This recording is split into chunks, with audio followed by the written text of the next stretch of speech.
Hello friends, welcome to mining support.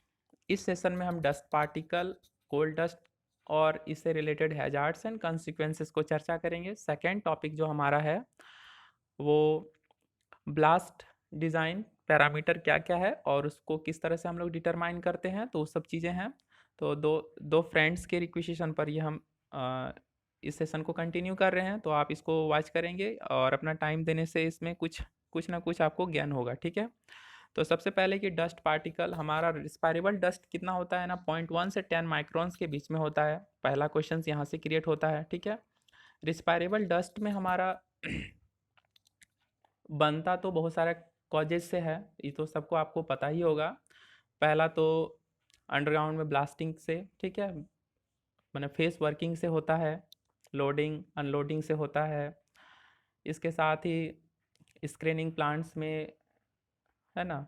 तो creations तो बहुत सारा चीज़ें है इसके लिए, लेकिन इसका जो इफ़ेक्ट है हमारे शरीर में, तो वो उसको शारीरिक इफ़ेक्ट को हम लोग कैसे चर्चा करेंगे। तो सबसे पहला कि हम लोग डस्ट पार्टिकल जब कोई पर्सन रिस्पायर करता है तो उसका बॉडी में न्यूमोनियोसिस नाम का नोटिफाइड डिजीज क्रिएट होता है, और इस डिजीज को हम लोग ब्लैक हार्ट रोग के नाम से जानते हैं। ठीक है,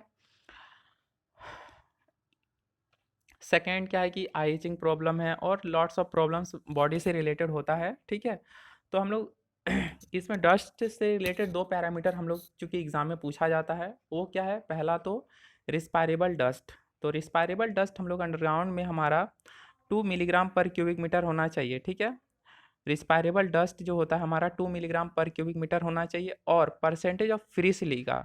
ठीक है, रिस्पायरेबल डस्ट का कैलकुलेशन जो होता है वो 10/परसेंटेज ऑफ फ्री सिलिका। ठीक है, यदि हमारा सेकेंड पॉइंट क्या कहता है कि अंडरग्राउंड माइंस में हमारा परसेंटेज ऑफ फ्री सिलिका जो है 5% से कम होना चाहिए। ठीक है, तो इस तरह से रेगुलेशन 2017 के हिसाब से 10/परसेंटेज ऑफ फ्री सिलिका मतलब जो कि 5% है, हम डिवाइड करेंगे तो हमारा 2 मिलीग्राम पर क्यूबिक मीटर हमारा रिस्पायरेबल डस्ट का यहाँ सॉरी रिस्पॉन्सिबल डस्ट लिखा गया है, रिस्पायरेबल डस्ट का कैलकुलेशन वैल्यू हमारे पास निकल के आएगा। ठीक है, इसके साथ ही साथ पॉइंट हमारा कह रहा है कि एग्जामिनेशन और रिस्पायरेबल डस्ट हमको प्रत्येक माह में ऑनर एजेंट और मैनेजर का ये कर्तव्य होगा कि वो एग्जामिनेशन करवाएंगे। ठीक है, डस्ट से रिलेटेड काम जो करेंगे वो हमारा ओवरमैन का काम होगा, लेकिन इसका जो इस बात को इंश्योर कौन करेंगे कि रिस्पायरेबल डस्ट हमारा एक ऑथराइज्ड पर्सन तो ओवरमैन है, लेकिन इसके साथ ही साथ अधिकारी जो भी है ऑनर एजेंट और मैनेजर का भी ये दायित्व होगा कि प्रत्येक माह जो है कि इसका एग्जामिनेशन एक बार कराया जाए। ठीक है, to minimize the dust evolution report to regional inspector. Dust का जो कंसंट्रेशन को हम लोग मिनिमाइज करने के लिए रिपोर्ट करेंगे रीजनल इंस्पेक्टर को, और इस तरह से इसके रिलेटेड जो भी प्रिकॉशंस होगा वो रेगुलेशन 143 में मैंने 143 में बताया गया है।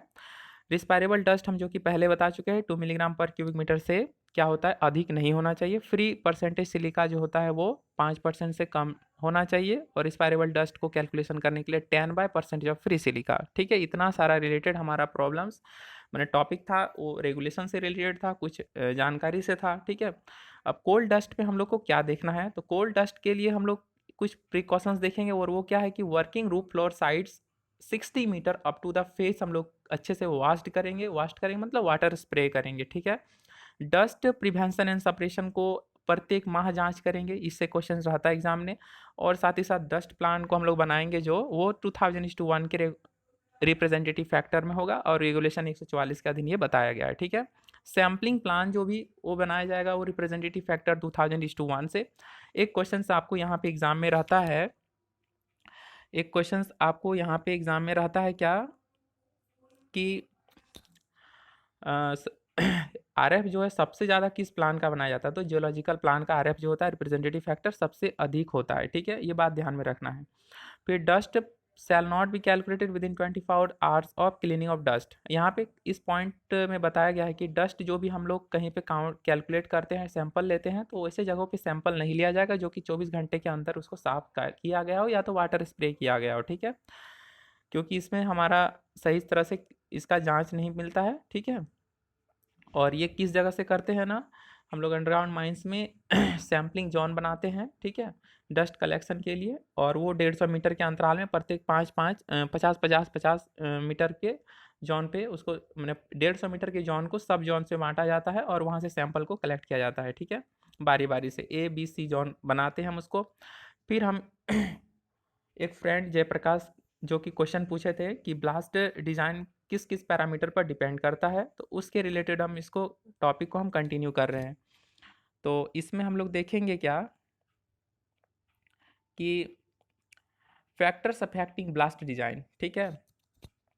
हम लोग इसमें देखते हैं कि कंट्रोलेबल ब्लास्टिंग है ना, एक कंट्रोलेबल ब्लास्टिंग परफॉर्मेंस होता है, एक अनकंट्रोलेबल ब्लास्टिंग परफॉर्मेंस होता है। तो कंट्रोलेबल ब्लास्टिंग परफॉर्मेंस को दो पैरामीटर पर जनरली डिपेंड करता है। पहला एक एक्सप्लोजिव प्रॉपर्टी, दूसरा ब्लास्ट होल डिजाइन प्रॉपर्टी, ठीक है, ब्लास्ट डिजाइन प्रॉपर्टी, ठीक है। तो हम लोग मेनली चर्चा करेंगे ब्लास्ट डिजाइन प्रॉपर्टी पे। तो पैरामीटर्स क्या क्या है, पहला कि blast design depends on various parameters. First one is hole diameter, hole का डाया कितना है इस पे डिपेंड करता है ब्लास्ट परफॉर्मेंस, ठीक है। फिर होल डेप्थ, ये तो जनरली आपको मालूम होगा। फिर बेंच हाइट, बेंच की ऊंचाई। सब ड्रिलिंग, मतलब सब ग्रेड ड्रिलिंग जो होता है, इसमें क्या होता है ना, बेंच पे टोय ना छूटने के लिए 0.5 मीटर या उससे अधिक हम लोग बढ़ा के होल को करते हैं जिससे टोय नहीं छूटता है, ठीक है। फिर होल इंक्लाइनेशन पर भी हमारा ब्लास्ट डिजाइन डिपेंड करता है। बर्डन, सेकेंड नेक्स्ट पॉइंट है हमारा बर्डन। तो बर्डन, एक यहाँ पे सवाल आ सकता है कि बर्डन क्या है। तो burden it is the distance of hole from free face और it is also the distance of nearest hole in the next row, ठीक है।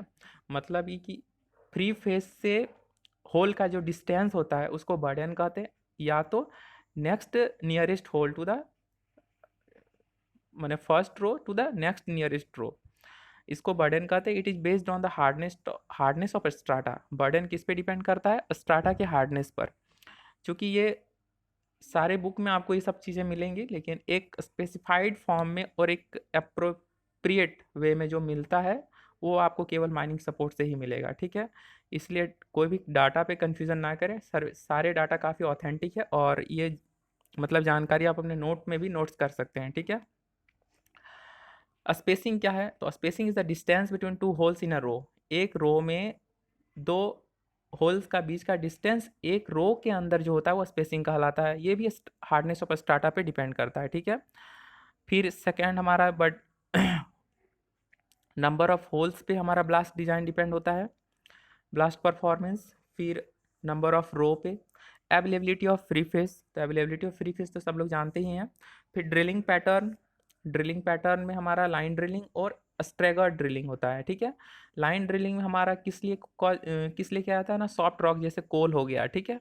लेकिन स्टैगर ड्रिलिंग जो हम लोग करते हैं हार्ड रॉक के लिए करते हैं, ठीक है। इसके बाद डिपेंड करता है ब्लास्ट परफॉर्मेंस डेक चार्जिंग पे। डेक चार्जिंग क्या है, तो डेक चार्जिंग एक ऐसा मेथड है जो हमारा consecutive hard and soft rock यदि कहीं पे मिलता है कोई स्ट्राटा में, तो उस स्ट्राटा को जो हम मैंने ब्लास्टिंग करने से पहले उसमें हम लोग डेक चार्जिंग करते हैं। तो इसमें हम लोग अलग अलग मैंने कंपेरेटिवली अलग अलग तरह से कंपोजिशन को लेके एक्सप्लोजिव का और स्टेमिंग करते हैं और इस तरह से हम लोग चार्जिंग करके परफॉर्मेंस को कंप्लीट करते हैं। यहाँ पे रिस्पायरेबल डस्ट से कुछ पॉइंट था जिसमें से हमारा रिस्पायरेबल डस्ट में हमारा कुछ पॉइंट था, उस पॉइंट के हिसाब से हमको एक मतलब कि